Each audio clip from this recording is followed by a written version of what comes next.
지방선거 얘기부터 시작하도록 하겠습니다. 어쩌면 오늘 주호영 의원 가처분 결과가 나오지 싶은데 박덕흠 새 공관위원장이 경선이 원칙이다라고 하면서 충북과 대구 공천판을 새로 짜기로 했다라는 그런 분석이 나옵니다. 이거 좀 어떻게 보고 계세요? 일단 충북을 새로 짰죠. 예. 충북을 새로 짰습니다. 김영한 그 현 지사가 그렇죠. 컷오프 됐다가 그 법원에 그 가처분 인용이 돼서 이것도 한국 시리즈 방식으로 한국 시리즈. 지금 다녀오신 그 경북이 그렇게 했잖아요. 예. 경북 도지사 이철우 지사는 위에 딱 올라가 있고 네. 그다음에 나머지 후보들이 경선을 해서 한 명을 뽑아서 한국 시리즈처럼 결선을 하잖아요. 그렇죠. 이제 그런 식으로 하기로 벌써 결정을 했습니다. 네. 그래서 김용한 도지사는 위에 이제 올라가 있고 결선에 그렇죠. 나머지 이제 후보들이 이렇게 경선을 하는 방식인데, 자 이거는 뭐 문제는 대구예요. 네. 대구는 과연 대구 어떻게 할 문제죠. 것이냐. 네. 지금 그 주호영 의원에 대한 가처분이 이러면 오늘 뭐 금요일이니까 오늘 나올 수가 있는데, 만약에 이 주호영 의원은 본인이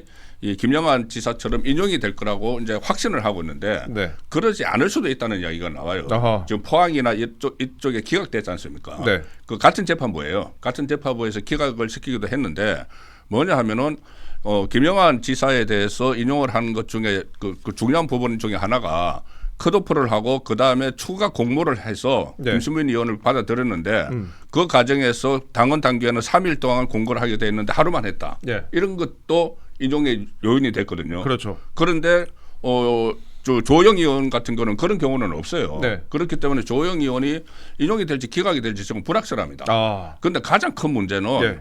만약에 기각이 됐을 경우에 네. 어떻게 할 것이냐. 그렇죠. 그러면 원점에서 하는데 그러면은 이진숙 전 위원장만 받아들일 것이냐. 그렇게 되면은 조호영 의원은 바로 무소속으로 네. 갈 수 있어요. 그러겠죠. 무소속으로 가면은 대구 그 시장 선거를 국민의힘 입장에서는 완전히 망치는 거죠.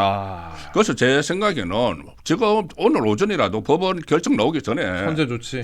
선제적으로 예. 그냥 그 원위치 시켜서 예. 그 컷오프 전 상황으로 예. 가서 9명, 예. 그 한 명 더 있거든요. 김한구 그렇죠, 예비 그렇죠. 후보라고. 예.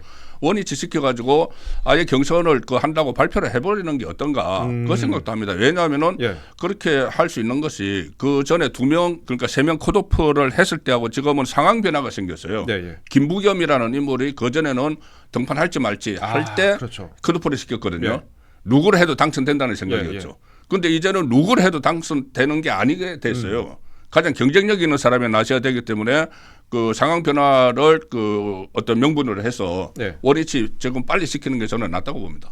지금 가장 경쟁력 있는 후보로 한 다음에 영혼까지 끌어모아야 이길까 말까. 그렇죠. 지금 그래서 거기다 가장 중요한 건 네. 무소속이 누가 안 나와야 돼요. 국민의힘 출신이 무소속이 그렇죠, 나오면 안 그렇죠. 되죠. 저도 어제 대구 가가지고 대구 민심을 좀 알아봤는데 생각보다 심상치 않다. 심상치 않습니다. 예. 특히나 그 국민의힘 공천 과정에서 그때 한번 실망하신 분들이 에라 모르겠다라고 생각하시는 그런 분위기가 좀 생긴 거 있는 것 같더라고요. 그렇죠. 예. 뭐 대구 시민이 예. 뭐 국민의힘 표 찍어주는 기계냐? 예. 왜 그러냐면 처음에 그런 소리 하십니다. 처음에 그 여론조사 1, 어쨌든 1위 2위였거든요. 네. 이진숙, 주호영 네. 두 사람을 컷오프 시키는 것을 보고 그럼 아무나 내세워도 대구 시민은 표를 찍어주는 걸로 생각을 하느냐? 네. 이런 분위기가 막 확산이 되고 있다고 해요. 그렇죠.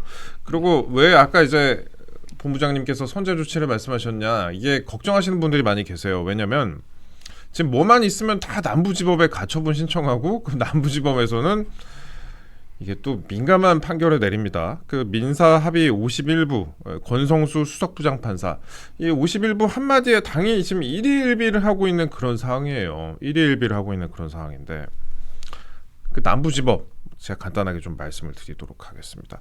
그 장동혁 대표가 어떤 근거로 무슨 이유에서 이렇게 사건을 배당해 왔는지 국민과 국민의힘에 설명을 하라라고 하면서 왜 51부에서 전담을 하냐라고 지적을 좀 했어요. 배현진 의원 관련된 건도 그렇고 그다음에 김종혁 전 최고위원 관련된 건도 그렇고요. 또 최근에 있었던 가처분 건도 그렇고요. 그래서 왜 이렇게 남부지법 특정 그 재판부에서 다 담당을 하느냐. 그리고 그에 대해서 이제 일일비하는 그런 상황이 펼쳐지니까 지적을 했는데 남부지법에서는 남부지법 민사 신청 합의 사건은 수석부인 50일 민사부가 담당을 한다. 다른 법원에서도 수석부에서 민사 신청 합의 사건을 담당한다라고 다 답변을 내놨습니다. 반박을 했습니다. 반박을 했는데 그 내용을 다시 보면은 그러니까 여기서 다 한다는 소리 맞아요. 다 한다는 소리 많고 사실상 전담 재판부인 그런 상황인데 그러니까 이 51부의 입장에 따라서 지금 당의 공천이 다 좌지우지되고 있는 그런 상황이기 때문에 먼저 선제적으로 치고 나가야 된다라는 말씀을 하시는 분들이 계시고 본부장님도 그런 식으로 말씀하시는 거 아니겠습니까? 예.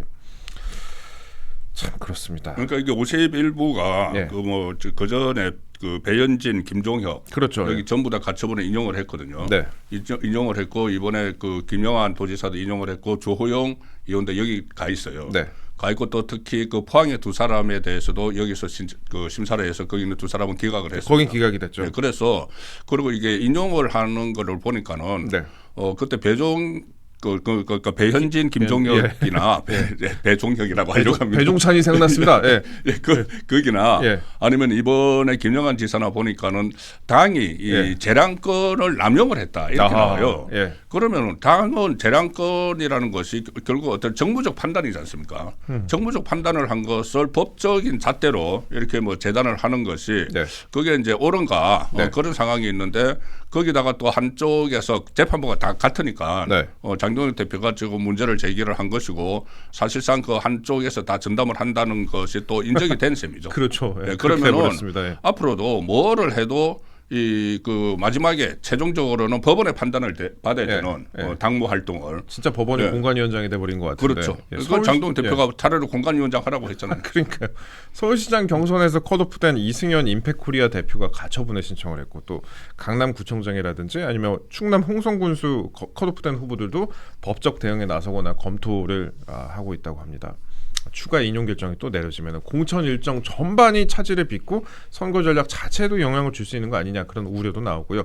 근데 이거 좀 저는 궁금한 게 충북 얘기 아까 저희가 좀 덜 다뤘는데 충북 이제 다시 공천판이 짜여져가지고 재실시하게 되는데 공천 재실시하게 되는데 이 조기령 충주시장 같은 경우에 또 경선 참여하지 않겠다고 또 했다고 하고 이 내용이 좀 있었습니다. 예, 예, 그렇죠. 그 전에 뭐 김수민 전 의원 예. 내정설이 도니까 내정설이 도니까 우리가 무슨 뭐 덜러리냐, 예. 덜러리냐 해서 이제 밖으로 그러니까 그 경선 참여 안 하겠다고 해서 이렇게 나갔지 않습니까? 네.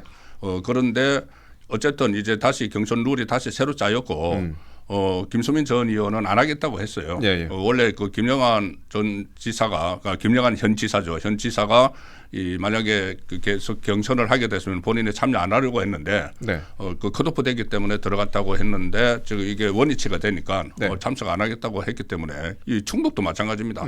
가장 그 경쟁력 있는 후보를 뽑아야 돼요. 네, 예. 그러려면은 웬만한 그 인적 자원, 가용한 인적 자원을 총동원을 해야 되는 지금 네. 그런 상황이기 때문에 네. 여기도 그 사퇴를 선언을 했던 그 예비 후보에서 사퇴를 선언을 했던 그 후보들도 지금 다 그 들어가서 좀 경선을 치를 필요가 있다고 봅니다. 네, 알겠습니다. 근데 대구에서 이미 토론회하고 이런 거는 어떻게 뭐 되돌릴 수가 있는 건가요? 어떻게 해야 되나요? 지금 그 TV 토론도 다 했지 않습니까? 예, 한번 TV 예, 토론을 했죠. 했는데 그래서 그 후보들이 이제 6명이 했는데 6명이 이렇게 반발을 할 수가 있죠. 예. 반발을 할 수가 있지만 어쨌든 또 한편으로 보면은 예. 나머지 두 사람은 거기에서 불이익을 당했다고 볼 수도 있어요. 아하. TV 토론을 하면은 어쨌든 인지도를 높이고 예. 본인들이 그 유권자들에게 대구 시민들에게 좀 또 이렇게 다가서는 그런 기회를 가졌잖아요. 네. 그러니까 하나하나 따지고 보면은 전부 다 억울한 거예요 지금. 전부 다 억울해요. 뭐 예. 컷오프 된 사람도 억울하고 다시 예. 원위치 시킨다고 하면은 그러면 뭐 우리가 TV 토론했던 거는 뭐냐 그러니까요. 이렇게 되기도 하는데 그런데 비상 상황이다 이렇게 생각을 하면은 특히 예. 대구 같은 경우에 네. 좀 한 발짝씩 양보를 해서 네. 처음부터 그 경쟁력 있는 사람을 뽑는 그런 절차를 밟아가는 게 좀 대승적인 차원에서 그렇게 서로 양보를 하는 게 좋겠다고 봅니다. 알겠습니다. 그 대구시장 얘기 조금만 더 하겠습니다. 1분만 더 하겠습니다. 그 본부장님도 홍준표 전 대구시장 잘 아시죠? 네, 오랫동안 취재했죠. 오랫동안 취재를 하시죠. 예. 김부겸 전 총리를 지지를 했습니다. 예. 뭐 민주당을 지지한 게 아니라 김부겸을 지지했다고 봐주시면 한다라고 올리고 뭐 누구나 지지는 할 수가 있죠. 뭐 그리고 홍준표 시장이 지금 탈당한 상황이기 때문에 지지는 할 수가 있는데 이게 궁금한 게 과연 여권의 대구 민심에 도움이 될까라는 부분 아니겠습니까? 홍준표 시장의 지지. 그다지 큰 도움은 안 될 것 도움은 안 돼요? 같아요. 예. 큰 도움은 안 되는데 이제 그런 그 전체 선거에 김부겸 저 후보가 김부겸 이제 예비 후보가 일종의 그 보수에 접근하는 방식 중에 하나로 네. 뭐 박정희 전 대통령 이야기도 했잖아요. 코엑스를 이제 박정희 기념관 아. 전시관으로 만들자 예, 예, 예. 이런 이야기를 하고 박근혜 전 대통령도 한번 찾아뵙겠다. 네. 그 하고 그 같은 맥락에서 이제 접근을 한 거예요. 네. 그러니까 이제 보수 쪽에 좀 이 시도를 했는데 홍준표 전 시장이 그걸 가지고 적극적으로 이제 지지 선언을 하면서 그 대신 뭐 민주당을 지지하는 게 아니고 이 김부겸을 지지한다. 그러면 김부겸은 뭐 국민의힘 후보입니까? 소속입니까? 그러니까 예. 이것은 본인이 그렇게 말하면서도 너무 민망해서 하는 말이에요. 그거는. 네. 그런데 저는 홍준표 시장이 참 이해가 되지 않는 것이 그때 경남도지사 하다가 네. 경남도지사 하다가 박근혜 전 대통령 탄핵이 되니까 그때도 조기 대선이 열렸잖아요. 대선 출마하기 위해서 경남도지사직을 던져버렸잖아요. 아, 그렇죠. 던졌는데 결국은 그때 이제 시간을 맞춰서 던져서 보궐선거는 치러지지 않았지만은 대구 네. 그 경남도지사 네. 나중에 그 직무 대행을 거쳐서 도지사 자리를 차지한 게 김경수예요. 그렇다면 결국은 본인의 대권 욕심 때문에 자리를 던지는 바람에 경남도를 그 민주당에게 준 거랑 마찬가지지 않습니까? 그렇죠. 결과적으로. 예. 그런데 이번에도 만약에 본인이 그 대구시장직을 던지지 않았다면은 지금 대권에 나가려고 이번에 또 대구시장직을 던졌잖아요. 네. 그전에는 경남도지사직을 던지고 예. 이번에 대구시장직을 던지지 않고 딱 자리를 차지하고 내가 대구에서 그 이제 한 번밖에 안 했어요. 좀 더 할 일이 있다고 하고 차고 앉아 있었으면은 지금처럼 이런 사태가 안 일어나요. 현역 의원들이 어떻게 거기 그 5명씩이나 도전합니까? 네. 대구시장이 지금 공석이니까 그렇게 하는 거예요. 그렇죠, 그렇죠. 예. 그러면 이런 사태를 만든 근본적인 원인을 제공한 사람도 어떻게 보면 결과적으로 홍준표예요. 그런데 그래가지고 이 혼선이 일어나고 해서 김부겸 출마를 하고 하는데 김부겸을 지원을 하겠다. 그럼 그전에 이제 김경수에게 판을 깔아준 거랑 마찬가지가 되는데 결과적으로 예, 예. 이번에는 다시 또 그 김부겸 전 총리에게 또 민주당에게 이 판을 깔아주는 예. 그런 결과적으로 그런 상황을 만든 거죠 스스로. 뭐 일각에서 총리 자리에 노리려고 계속 이러는 거 아니냐 뭐. 지금 뭐 친한계에서도 그 예. 막 비판을 해요. 예, 예. 그 전에 그 대선 앞두고 예. 그 총리설이 있었지 않습니까? 예. 이재명과 저거 뭐 만나가지고 그 다음에 저 총리직을 제안받았다는 이야기도 나오고. 네. 그래서 그때 경선에서 지고 나서 하와이 가가지고 막 고춧가루 뿌릴 때 그때 총리직을 제안받았기 때문에 그런 건 아닌가는 말이 나왔어요. 예, 예. 그런데 이제 총리가 김민석에게로 돌아가고 그렇죠. 이게 좀 쑥 들어가는가 싶었는데 다시 이렇게 그 김부겸 그 후보를 지지한다고 선언을 하니까 뭐냐 하면 이제 8월 전에 총리가 바뀝니다. 바뀔 네. 가능성이 크죠. 아, 그럴 것 같아요. 왜냐하면 김민석이 이제 당권에 도전한다고 당대표 하니까. 나간다고 하니까. 예, 지방선 끝나면 아마 개각이 있을 거예요. 네, 예. 총리부터 시작을 해서 1차 개각이 있을 텐데 그거 시점 노리고 이렇게 하는 것 아니냐. 그런 생각까지 지금 나오고 있죠. 뭐 어떻게 나중에 진짜 그렇게 될지 한번 두고 봐야 됩니다. 네, 좀 두고 봐야 될 것 같은데 계속 앞에서 지금 냄새를 풍기는 거 아닌가 그런 식으로 해석하는 분들이 많아갖고요. 예, 선거 얘기 조금만 더 하겠습니다. 조금만 더 하고 미국으로 넘어가도록 하겠습니다. 김관영 전북지사가 민주당 소속이지만 제명이 됐죠. 지역 주민들에게 68만 원을 돌린 의혹으로 딱 12시간 만에 제명이 됐습니다. 의혹 제기 12시간 만에 제명이 됐습니다. 심야에 그것도 아주 긴급하게 문제가 있으면 당연히 신속하게 할 수가 있는 건데 글쎄 텃밭인데 12시간 만에 이렇게 긴급하게 하는 건 뭐 이유가 있는 거 아닌가? 뭐 미리 준비를 했던 거 아닌가? 그런 식으로 해석하는 분들이 많이 계시고요. 반면에 4개월 동안이나 의혹이 이어져 오고 있는 전재수 의원 같은 경우에는 부산시장 출마를 선언했습니다. 통일교 게이트와 관련해서 연루된 의혹을 받고 있는 전재수 의원 같은 경우에는 부산시장 출마를 선언했습니다. 이거 잣대가 왜 이렇게 다른 거냐라는 그런 지적이 좀 나옵니다. 전재수 의원, 그다음에 강선우 의원 케이스도 그렇죠. 이것도 바로 뭐 제명을 한 게 아니었으니까. 장경태 의원 같은 경우에도 한참 끌었죠. 그러니까 누구는 즉각 바로 최고 수준의 징계를 해버리고 누구는 눈 감아주는 거냐라는 그런 지적이 나오는데 이거 어떻게 보셨어요? 정원호도 있죠. 정원호. 아, 그렇죠. 예, 논란이 되고 있는데. 예. 그게 그거 뭐 결국 김재수 의원을 뭐라고 하더만요. 뭐 이렇게 재소한다고 하면서. 그러니까요. 그러니까 예. 이 결과적으로 이게 속된 말로 하면은 예. 정치적 백그라운드가 있느냐 없느냐, 예. 개파가 있느냐 없느냐, 아, 그렇죠. 그 이야기죠. 지금 말씀하신 그거 소중하죠. 예, 장경태나 강선우 같은 경우는 친정청래 네. 이렇게 꼽히고 있고 정원호는 이재명 그 픽, 네. 이재명 대통령 픽한 인물이고 그 다음에 그 전재수는 아무래도 또 친문에서 받쳐주고 있잖아요. 예. 그런 상황인데 이 김관영 그 지사는 그런 게 없어요. 계보가 없어요. 원래 국민의당인가 국민의당 원래 민주당이었는데 네. 국민의당 갔다가 아하. 국민의당하고 바른정당이 합치는 그것도 바른정당으로 맞아요, 갔어요. 맞아요. 예. 바른정당으로 거기 가 있다가 예. 다시 민주당으로 복귀를 했거든요. 아. 그러니까 민주당 안에 뿌리가 없는 거죠. 없네요. 예, 뿌리가 없는데 이 신속하게 또 이렇게 잘라버린 게 이게 또 그 만약에 이 김관영 지사가 출마를 못하면은 딱 떠오르는 사람이 두 사람이거든요. 하나는 이원택. 예. 이원택은 그 원래 그 출마를 하고 있었고 예. 한 사람은 안호영. 안호영. 안호영은 불출마했다가 다시 출마를 선회를 했어요. 이게 그 불출마한다고. 잘리니까. 예. 그런데 뭐냐면은 예. 이원택은 친 정청래. 아하. 그다음에 그 안호영은 친 이재명. 아하. 그러니까는 이 두 사람 양쪽에 그 개파에서 이게 맞아 떨어진 거죠. 네. 아 이거 저 중간에 어중간 하던 사람이 있었는데 예. 이 사람을 빨리 쳐내고 이제 정청래냐 이재명이냐 이렇게 한번 이제 다시 붙이자. 예. 이게 서로 계산에 맞아 떨어진 거예요. 아하. 그래서 전격적으로 12시간 만에 예.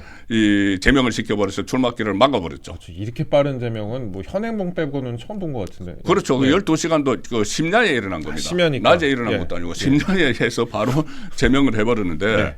그만큼 그리고 이제 그거는 당내 문제고 민주당 안에 이제 그 역학관계 문제고 국민들이 전부 다 그 CCTV를 다 봤잖아요. 그렇죠, 그렇죠. 다 그거 얼마나 민망한 일입니까? 그러니까요. 막 그 꺼내가지고 돈봉투 막 나눠주고 와서 뭐 거수경례하고 받아가고 예. 그리고 또 저 장면입니다. 예예예 거수경례하고 막 예, 받아가고 예. 한 사람 저 옆에 있던 그 시의원은 예. 이거 막 수건 가지고 이렇게 막 그 흥을 돋구고 돈 받아가는데 예. 그러니 이제 예. 저런 모습을 다 전부 다 지켜봤고 아. 그 다음에 그 나머지 그 저 이후에도 여러 가지 논란이 있잖아요. 네. 이 김관영 의원 그 지사 쪽에서는 예. 이 CCTV 그거를 그 가지고 있는 식당 주인이 주인이 연락을 했다? 네. 연락이 와서 예, 뭔가 예. 이제 뭐 욕을 한 것처럼 이야기를 했는데 네. 식당 주인은 채널 A에 이야기를 하기로 아니 그게 아니고 그쪽에서 먼저 CCTV를 좀 없애달라고 하면서 월 2천만 원 매출 올려주겠다. 오. 그리고 그 나중에 이제 캠프에 본부장 자리 하나 주겠다. 어. 그 지역에서 이제 요식업 식당업 하시는 분은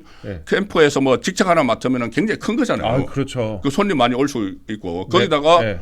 정기적으로 월 2천만 원 매출 올려주겠다. 엄청난 거죠. 예, 그렇게까지 해서 네. 또 4분을 줬다는 거예요. 아하. 4분을 줬는데 이게 그다음에 약속을 안 지키니까 예. 원본을 까버리 어떻게 어떤 경로로 했는지 모르겠지만은 원본이 까진 거죠. 예. 그러니까 이런 부분들도 예. 본인들의 저 지역구라고 해서 그러니까 그 강세 지역이라고 해서 예. 이거 대구도 그렇지만 대구 시민들도 우리가 표 찍는 기계냐 그런 이야기가 나왔지만은 예. 아마 호남에서도 이거 보면은 야. 우리가 표 찍는 기계냐 그리고 또 아무리 이거 조국 혁신당도 뭐 비판하고 났어요. 그러니까요. 예. 그런 그 조국당은 이제 어차피 호남 쪽에서 뭔가 하나 자리를 노리고 있으니까 예. 그 우리가 대한 세력이다. 뭐 이런 식으로 또 여기 또 숟가락을 얹는 그런 상황이 일어나고 있는 거죠. 그러니까 그 2만 원, 5만 원 준다고 그 거수경례하고 참 그런 게 참 그렇더라고요. 그리고 여기서는 예. 계속 예. 김관영 의원 쪽에서는 예. 지역의 청년 15명 네. 이렇게 이야기하는데 처음에 보도한 채널 A에서는 거기 이제 시군 의원들을 중심으로 예. 20명 이렇게 예. 이야기를 하거든요. 예. 그런 내용도 저희가 좀 이야기를 나눴습니다. 국내 정치 얘기 지금까지 좀 간단하게 나눴고요. 지금부터는 우주선 발사하는 나라 미국 얘기하겠습니다. 가슴이 웅장해지는 저 우주선 발사하는 거 보고 정말 가슴이 웅장했는데 미국 얘기 지금부터 해보도록 하겠습니다. 어제 대국민 연설 앞두고 트럼프 대통령의 대국민 연설을 앞두고 한국을 언급하기도 했습니다. 트럼프 대통령이 한국을 언급하기도 했는데 뭐 중대장은 실망했다 뭐 이런 그런 어투였죠. 한국 얘기는 잠시 후에 다시 하고요. 예, 혹여 이란 전쟁 종전을 연설에서 언급하는 거 아니냐라는 관측도 있었는데 아니었습니다. 예, 오히려 석기 시대를 언급했습니다. 스톤에이지.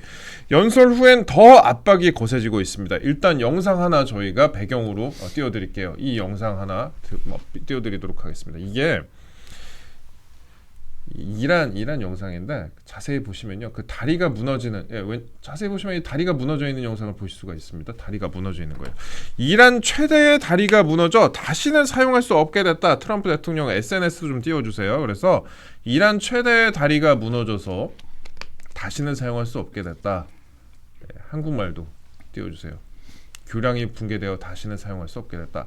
앞으로 훨씬 더 많은 일이 벌어질 거다. 이란이 너무 늦기 전에, 그리고 한때 위대한 국가가 될 수도 있었던 나라의 형체조차 사라지기 전에 협상에 나서야 할 때다. 다시 한번 거듭 압박에 나섰습니다. 상호간에 지금 심리전이 계속 이어지고 있는데 거듭 압박에 나섰습니다.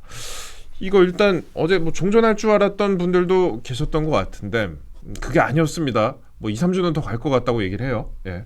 어제 그 오전 10시에 한국 시간으로 예. 10시에 그 예. 대국민 이 발표 같은 게 있었죠. 트럼프가. 예. 그래서 그 어제 오전 10시 한국 시간으로 그래서 그 전날은 예. 2, 3주 내에 이제 전쟁을 끝낼 거다. 예. 그거 해서 우리나라 환율이 급락을 하고 예. 이 코스피가 급등을 했어요. 예. 한 4% 이상 뭐 코스피 올라가고 네. 환율이 한 20원 정도 한꺼번에 막 떨어지고 그랬거든요. 네, 예. 그런데 결국은 10시에 하는 것이 완전히 정반대로 나왔죠. 아, 그렇죠. 예, 석기 시대를 만들어 버릴 것이다. 네. 신석기 시대를 만들어 버릴 것이다.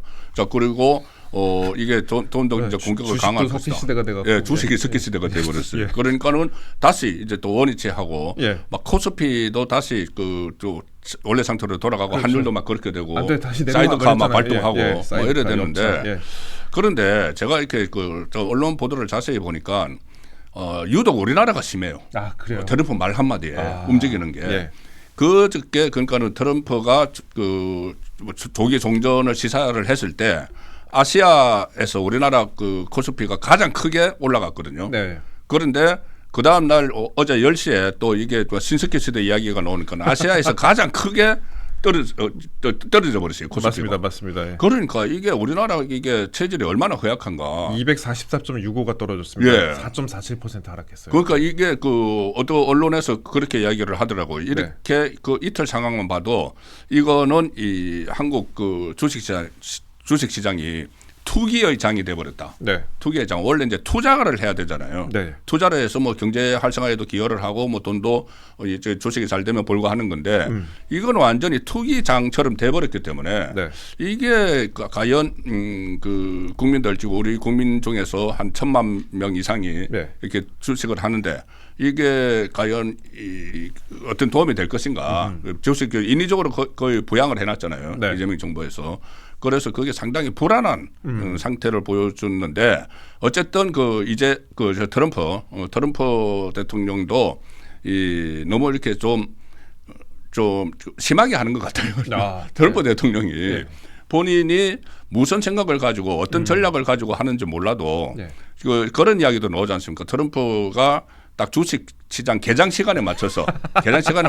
어떤 좀 긍정적인 발언을 했다가 부정적인 발언을 했다가 하고 있으면은 그 사이에 누군가는 돈을 벌고 있을 거다. 이런 이야기가 많은데 만약에 그게 사실이라면은 그게 어떤 계획적으로 그렇게 하고 있다고 하면은 이건 정말 국제적으로 엄청난 비난을 받을 일이 되는 거죠. 그렇죠. 예.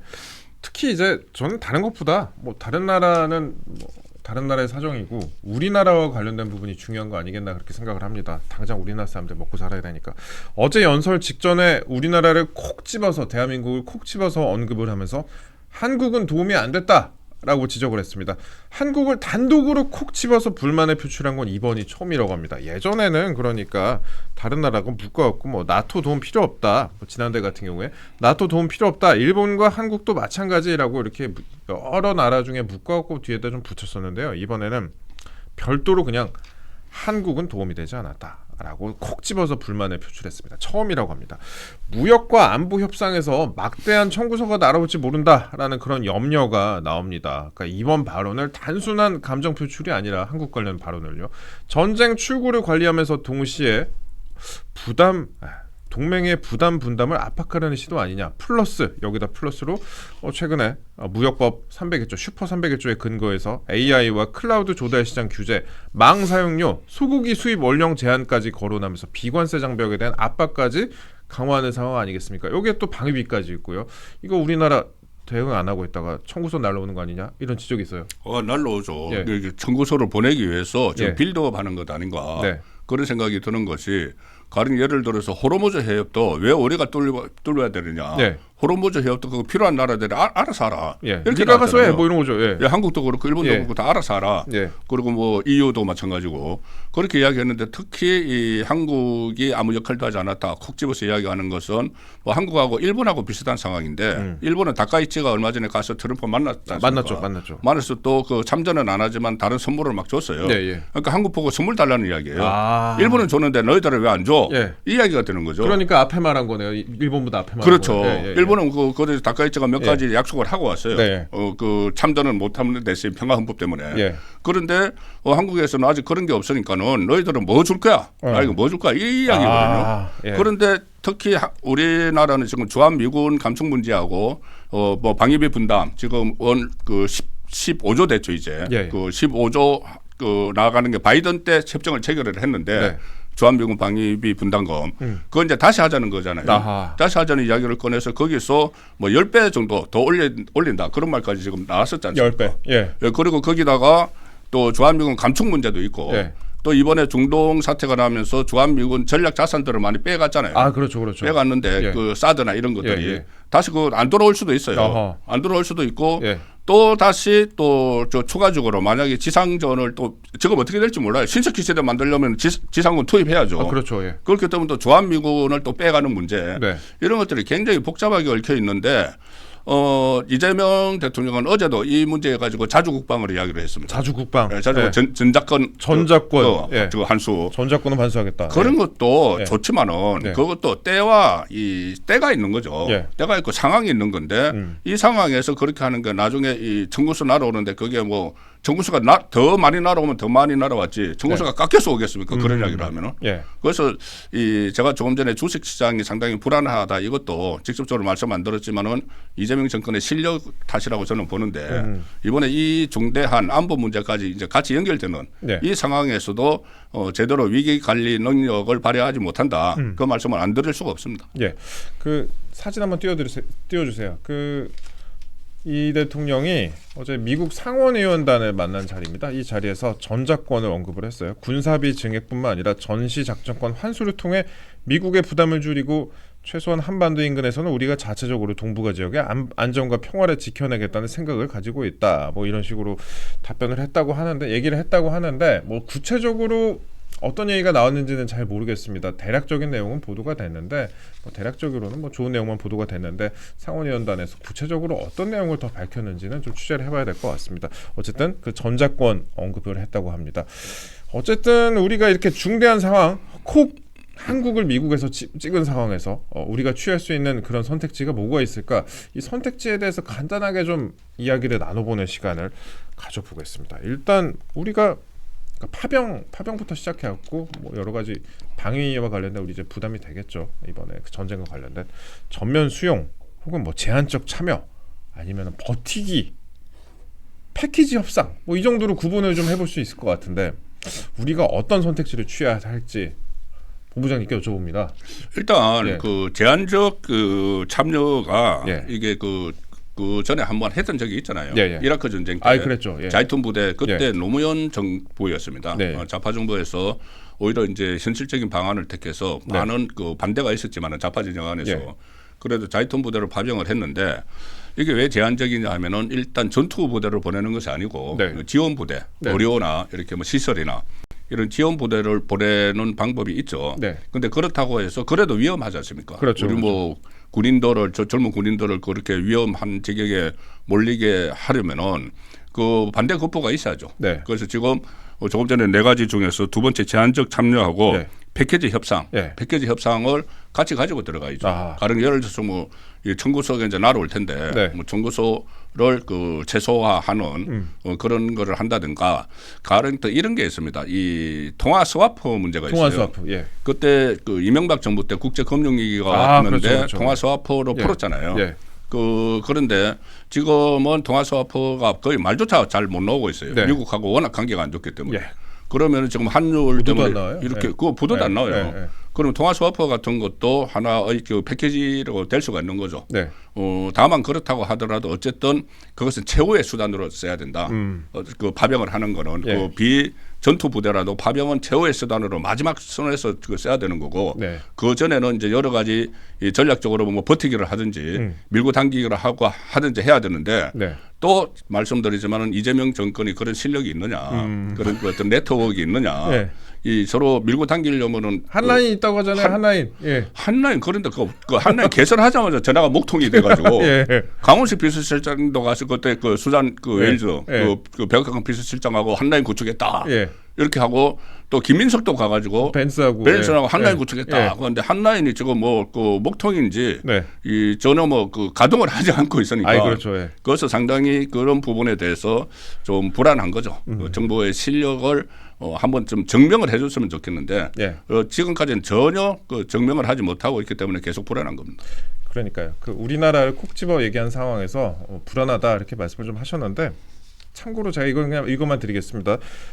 미국 트럼프 행정부가 철강, 알루미늄 그리고 구리 함량이 높은 파생 제품에 대해서 제품 가격 기준으로 25%의 관세를 일괄 부과하기로 했습니다. 이거 오늘 아침에 속보가 나왔는데요.